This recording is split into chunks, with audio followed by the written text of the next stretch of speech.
আসসালামু আলাইকুম ভাই। ওয়ালাইকুম আসসালাম ওয়া কেমন আছেন ভাই? রাহমাতুল্লাহ। জি আলহামদুলিল্লাহ।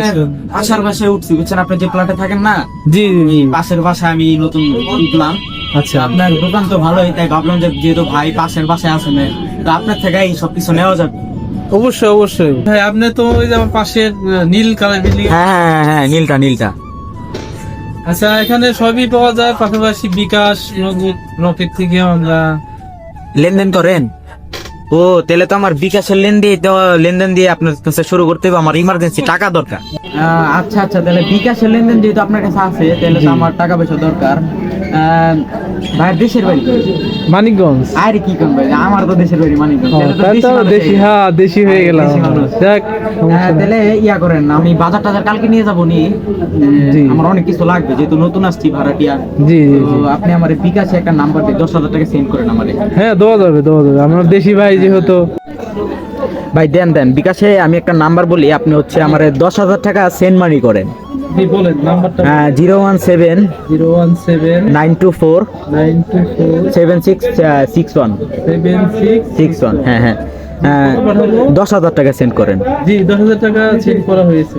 আচ্ছা 10,000 টাকা সেন্ড করে দিয়েছেন। জি জি। আচ্ছা। টাকা তো পাঠাইলেন ভাই। ও এই যে শ্যাম্পুটা আমার নিতে হবে, আমার সিলেক্ট প্লাস, তাহলে হচ্ছে এটা 530 টাকা, তাহলে হচ্ছে 10,530 টাকা। তো টাকা হচ্ছে 10,000। ও ভাই, তো টাকা আনতে ভুলে গেছি বাস। আচ্ছা, সমস্যা নাই, আপনি আমার পাশের ফ্ল্যাটে না। তাহলে আপনি একটা কাজ করি, আমি টাকাটা 5 মিনিটে নিয়ে আসি আপনার। আচ্ছা, দেরি করেন না, আমি আবার দোকান বন্ধ করে দিব তো। আচ্ছা, আপনি ঠিক আছে, তাড়াতাড়ি চলে আসেন। আচ্ছা আমি আসতেছি ভাই, আপনি সমস্যা নেই, আমি আসতেছি টাকা নিয়ে। ঠিক আছে। ঠিক আছে ভাই, দেরি করেন না। হ্যাঁ আচ্ছা, ঠিক আছে। লোকটা আসতেছে না কেন? আধা ঘন্টা হয়ে যাচ্ছে, এখনো আসতেছে না।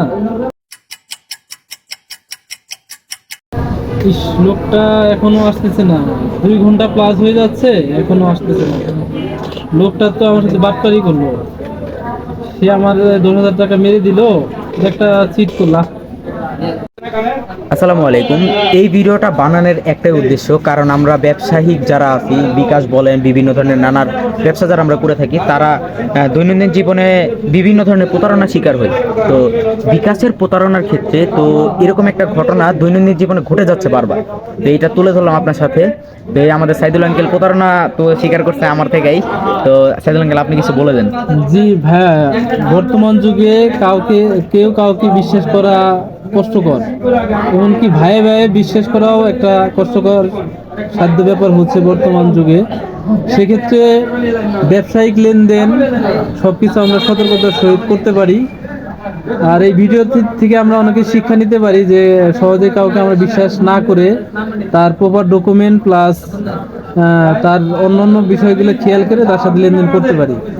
আর এই ভিডিওটি সবাই সচেতনতামূলক হিসেবে বেশি বেশি শেয়ার করতে পারি, সেক্ষেত্রে আমরা সবাই সচেতন হতে পারি।